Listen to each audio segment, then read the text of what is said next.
Hi, everybody. Dr. Chris Hoff here. Time for another table talk.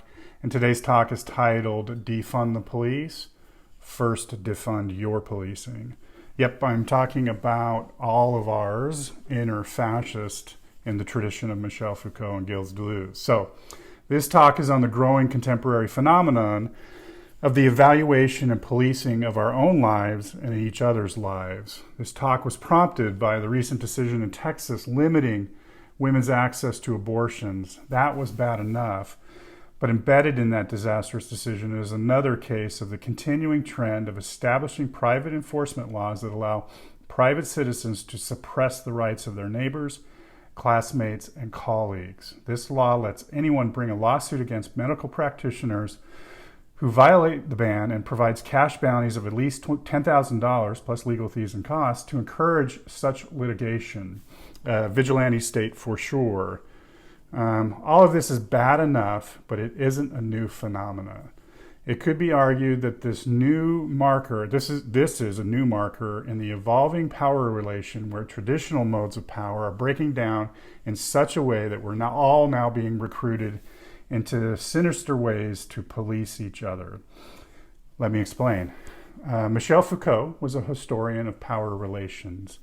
In brief, he mapped the transition from what he called traditional power to modern power to biopower, biopolitics. Traditional power is the type of power where social control is implemented through a system of institutionalized moral judgment that is exercised by appointed representatives of the state and of institutions of the state. Think kings, queens, popes, etc.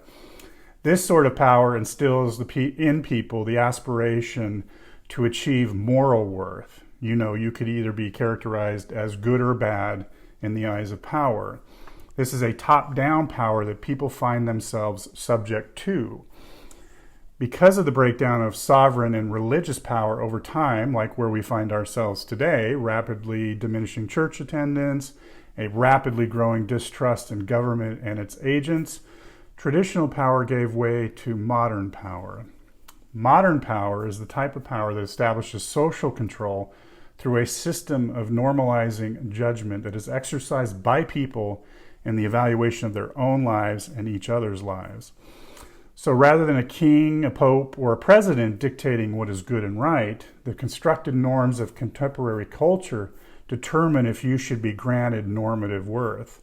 So rather than being judged as good or bad, you are now to be judged as normal or abnormal, and your life is now available to consistent scrutiny and public evaluation.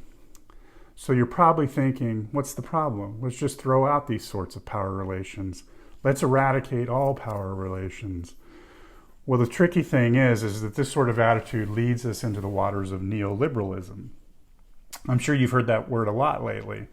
It's thrown around a lot by folks, mostly on the left, who I'm pretty sure don't know what it means. In the last decade of his life, Michel Foucault became interested in neoliberalist thought as he believed it offered the least amount of governmentality of lives. Neoliberalism seemed to Foucault to be a non-moral or non-juridical form of governmentality. During this time, he also diagnosed the existence of a new culture of self that he believed could displace politics as we have known them, and saw in American neoliberalism a growing entrepreneur of the self. He believed that neoliberalism could maximize the agency of individuals in their own self-creation and self-definition. Unfortunately, it hasn't worked out that way. One of the outcomes of this neoliberalist turn, it could be argued, is the hyper-individualized society we now inhabit. You can see this culture of self, this hyper-individualism, play out across political parties and ideologies. For example, don't tread on me, man. But the whole hyper-individualist society is for another video. So back to our policing of each other. The fly in the ointment of the utopian ideal of neoliberalism is what both Foucault and Deleuze and Guattari believed was the enemy of any transformational politics, the fascism within each of us, and the micro-fascisms in our daily lives and experiences. Mitchell Dean and Daniel Zamora write that you can see this play out in the new collective of self-confrontations and experimentations, the confessions of guilt and ordeals that occur in public spaces and practices, in the workplace, on the streets, and in the stadium. You can see it everywhere if you're really looking for it. Yep, we all got a little fascist in us. Come on, admit it. Don't you like watching somebody get canceled just a little bit? And not to beat a dead horse, but look at social media. Look at it through the lens of this sort of policing. Look at how communities police each other. Look at all of it going on. When once you see it, it can't be unseen. So what do? We might start by owning how we are complicit in the surveillance and policing of our own and each other's lives, and acknowledge the tools that we use to do that, like social media, for example. But more importantly, I think it's time to rethink our relationship with governmentality, to civil government, and to divine government, acknowledging that the neoliberal experiment, the lack of governmentality, was a failure. Bob Dylan famously saying, "You got to serve somebody," and we all do.